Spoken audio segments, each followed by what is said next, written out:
everyone, and welcome to another episode of Equals. This is Nadia. Hello, everyone. This is Liz and Nadia. This is our first episode together. Woo Yay! woo! We don't need those guys anymore, do we? We don't need them. We don't need them. This is very special. And it's special because it's us, two women, hosting the show for the first time together. But it's also our holiday special, festive episode happening for you guys today. And I have to say, it's very festive here in the US as well. The movies are all totally true. We do the whole shebang with the kids. We have lights up everywhere. We've got the Christmas tree. We're planning this big dinner with my partner's family. So, I mean, basically the movies are true, like I said. Oh my god, I love that. I love that. Christmas isn't as big here anymore, but when I was growing up, it was the best time of the year. It was like the time you had those special meals. We would go shopping for Christmas clothes, Cool. and then on the actual Christmas day, we'd have a big feast. Oh my god, let's not forget we'd go to church in the morning and we'd be in church the previous night for Christmas carols. I miss Christmas carols. Oh. I feel like you're the only person I know that would say I miss Christmas carols. If you came here, you would never want to hear one again. It's like nonstop Christmas music. Our kids come home, and I guess these are not Christmas carols, but Christmas music. Like, Mama, I want to hear Rudolph the Red-Nosed Reindeer. I want to hear Santa Claus is coming to town. I want to hear All I Want for Christmas. It's like nonstop. Can you adopt me for like the next 2 weeks? Yes, I will adopt you, Liz. But I realize we've never even met in person. We have to fix that. We really need to fix that. And speaking of people we've never met, we are talking about Santa on this specific episode. We even have the segues down. Bye bye, Nabil. We do not need you for your cool segues. Liz has it down. Bye, Nabil. So, yes, we have Asad Rehman on the show today, who our listeners would have heard we did the recent post COP26 episode with. So he's the ED over at War on Want, working on social and climate justice issues. And for any of you who follow him on Twitter, you know he has very strong views on Santa Claus. So that's what we're going to be talking about today. Yes, he does. So let's get to it.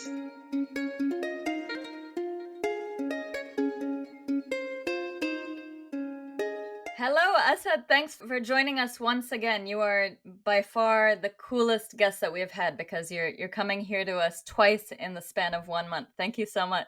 Always a real pleasure to be invited to join you.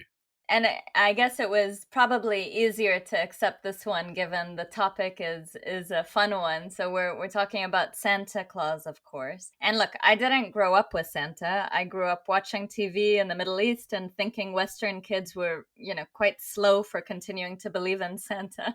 But now I'm all grown up. I have kids of my own, and I have to admit that the kids think Santa's coming in a few days. But I mean, dude, what's your beef with Santa? We've been looking at your Twitter thread, and it looks like you've got some beef. Look, I mean, first we have to accept that Santa is, as the old slogan goes, the running dog of capitalism. I think it's no mistake or accident that Santa's real anagram is Satan. Here is a man, a white man, of course, who has all the privilege of flying all around the world, cross borders, that we all know. If he was Muslim, he'd have either been shot or imprisoned by now for crossing those borders.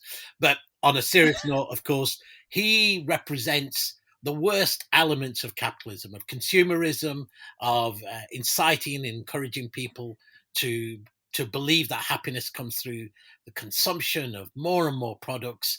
And of course, he sits on top, just like Jeff Bezos. In fact, he could be Jeff Bezos in the idea of you have this magical list, you have this authoritarian kind of person who's watching you, and if you're good, you get a reward. So it's a massive surveillance scam, massive data scam, and of course, he defines who's good and bad, and breaks into your house as well. Oh my god. Sounds nuts. He is. It's a totally. It's like, who is this Santa Claus that we've allowed to dominate our lives? Stranger danger. Oh wow, Asad. That's some real beef you have going on there. I grew up without Santa. You know, Christmas is a big thing in Kenya, or at least it was when I was a child, right? But we didn't really have the whole concept of Santa. But I kind of wish we did. You know, don't you think him going around giving kids presents is him being good at redistribution? And some would call it universal social gift protection. What do you think? Well, first of all, of course, we know that that's not true, right? So we're spinning a lie to children all around the world, and we know that the reality is, of course, it's not Santa who's giving you gifts; it's your parents, and they're under pressure to continuously give you gifts. And we know, on a serious note, we know that if you're in the United States, something like 22% of all Americans go into debt over Christmas trying to meet this aspiration of more and more presents. Look, Wow. the real spirit of Christmas, of course, is we know, as we've realized through this last year of COVID, isn't about how much money we're spending. It's about who we're spending time with. It's about valuing the positives of community and a family and not seeing everything commodified down into, is this the latest present? Have I got it? Etc. And I think it's forgetting the real message of Christmas. And I, as a Muslim, I find myself in a really weird position. I keep going like, but you got to remember, it's about Jesus. Jesus was a revolutionary, and he was about being sex positive. He was a labourer. He said strong messages about you can't serve two masters, you can't serve God and money. He was against the money makers, and all of that is just turned on its head with this mythical Santa Claus figure, who, of course, we all know was really a caricature created by Coca-Cola to sell us more Coke. And yeah, I think it's no accident, of course, that he sits there on the North Pole, and he has a bunch of slave elves who work 24/7 for him. And we all know us elves natural and to the Scandinavian countries to the North Pole? Of course they're not. No, but Assad, I have to push back on that one. They know it with some of the best structures that we have. Don't you think they have, the best welfare, the best free healthcare systems? What do you High minimum mean? wage. Yeah. Well, I'm sure Santa Claus has. I mean, he doesn't seem to do any work all year except for this for one night. So, of course, he's probably benefiting from the wealth that is generated and the labour generated by those elves who seem to be working all the rest of the year producing all of these toys. What's the story go? They work night and day. They're hammering. He's not the one producing any of the toys, right? He's just getting credit for the work and the labour of all the elves. Do we send cards with elves on them? No, it's Santa Claus. Who gets the glass of milk and the cookies? It's Santa Claus. It's not the elves, the ones who are actually doing the real work. So yes, it is the story of Scandinavia, but I think it's the real story of the division of labour and of labour rights between global North and the global South. Oh Oh my wow. gosh, man, you have put such a different spin on Christmas and Santa for me. I mean, this is new to me anyway, so now I'm very impressionable.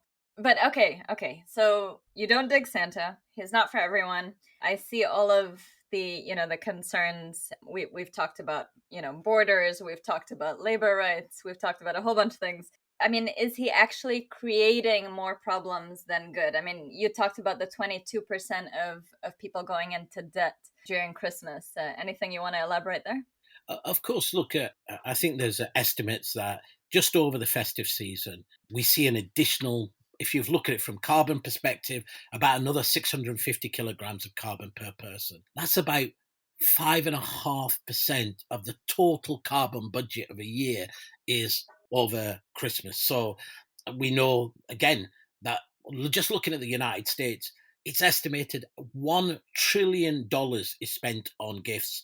Most of those gifts, in fact, the overwhelming majority of gifts are unwanted gifts. They're gifts that are either thrown into the waste, they're left behind, they're not actually what people need. So we are feeding this continuous consumer habit of unsustainable consumption of resources that are just don't really bring happiness, apart from that momentarily happiness on Christmas Day as people unwrap their presents. And as we know, if you've got children, often once they've unwrapped it, it's the boxes they like to play with more than the bloody toys. So I do think there is a Sure. much deeper and serious issue in terms of the fact that we're sold this dream and sold this idea of unsustainable consumption, and it's not, of course, now just to the global north, because I'm originally from Pakistan, and you go to Pakistan now and it's a Muslim country, and we have Santa Claus as well now.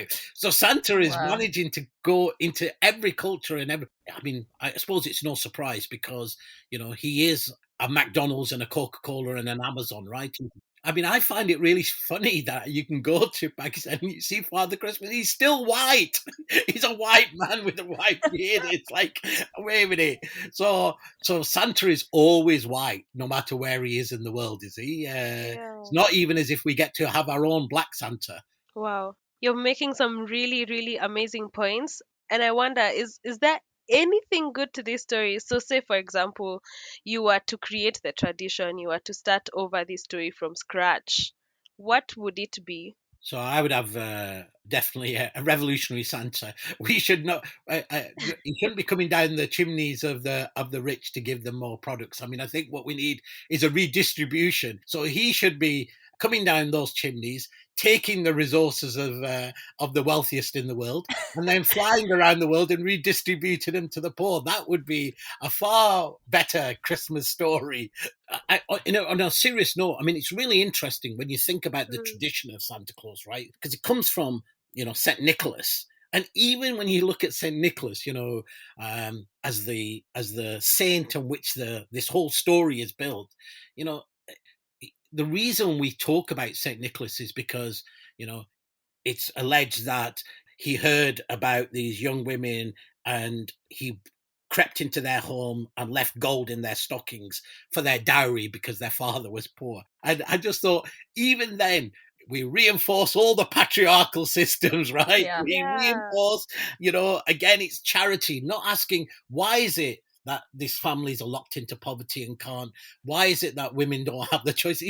So I think we have created, storytelling is a really important part of it. We know, of not just telling the story of now, but the past, but of our future. So I do think we need to tell a very, very different story about, Santa Claus, which is about solidarity and cooperation instead of this idea of, this person who's we've got a surveillance state, right? Who knows if you've been good or if you've been bad. I mean, it really is Amazon, right? It's Amazon who monitors you 24/7.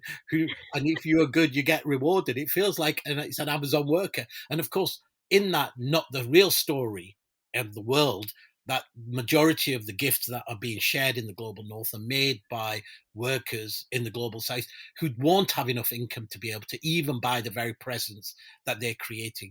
I think there's I'm all for gift giving, as part of the connection and connection in communities. Of course, that's really important. But the gift giving that we have, this never ending sort of cycle of you have to get the latest, and we're told what the latest toy is, the latest thing is, and we feel this pressure to constantly spend more and more of our income on this thing. I feel like I would much rather the story of Jesus actually be the story of Christmas, right? Of sharing, of love, of sense of the we, not the I. And I Yeah. think Mm. there are many, many different beautiful traditions in our world, and we should celebrate them. What a nice way to end that. And I couldn't agree more in terms of the stories that we tell, especially, the younger generation and what they grow up with and the kinds of traditions and cultures and values. Storytelling is such a big part of that as well. So I think, I mean, I don't know about you, Liz, but I think I think I'm Asad, you've convinced. won us over. And anyway, that's not even to mention, by the way, Mrs. Claus doing all the unpaid care work behind the scenes. Yes. Those red jumpsuits don't stay fluffed out all by themselves. Someone's doing that hard Absolutely. And, labor. and, and we didn't even talk about where does she feature in the story apart from being the care work at home, unrecognized, unpaid, along with the elves. Mrs. Claus and the elves need to unite together, overthrow Santa Claus, and declare a workers' commune and equitable sharing of all the toys for everybody in the world, and challenge these notions of good and bad that we tell our children. I love it. Oh I wow. love it.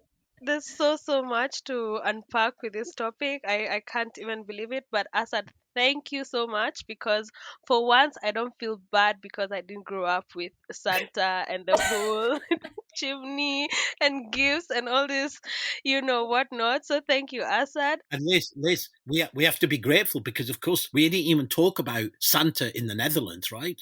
I mean, Mm. Santa Claus in the Netherlands, his sidekick is called Black Pete. He's literally like a slave. And What? to this day, Christmas tradition in the Netherlands is Santa Claus comes with Black Pete, and Black Pete, they sail their ship and they distribute sweets. And we're told, oh well, it's just a children's story, it's okay, but it just normalizes Yeah. so much of what is wrong in the Yeah. world. So yeah, Santa is also a racist. I At hope least there's no in the children Netherlands. listening to any of this. Oh my god. But this is so important, right? I mean, there's so many things we just accept and don't think about what really is behind this story. But listen, I guess we have to close the episode at some point. And the year is also coming to an end. 2021, looking into 2022. Assad, what was 2021 for you in one sentence? So, whilst 2021, of course, has been a hugely challenging year because everywhere in every corner of the world we look at, we see injustice, whether it's COVID vaccine, inequality, the climate crisis. To me, actually, 2021 is also the story of hope because amidst all of that injustice and misery, we also saw incredible acts of solidarity and community where people came together to find solutions and support each other. And so I take 2021 to be a message of hope and belief in humanity. That's a perfect way to end this year and our podcast episode. Thank you so much, Asad. It's been a fabulous time with you. Thank you so much, Assad. A real pleasure. Have a lovely non-capitalist, non-consumerist festive season and happy Christmas. You too. Bye. You take care. Bye bye. Bye.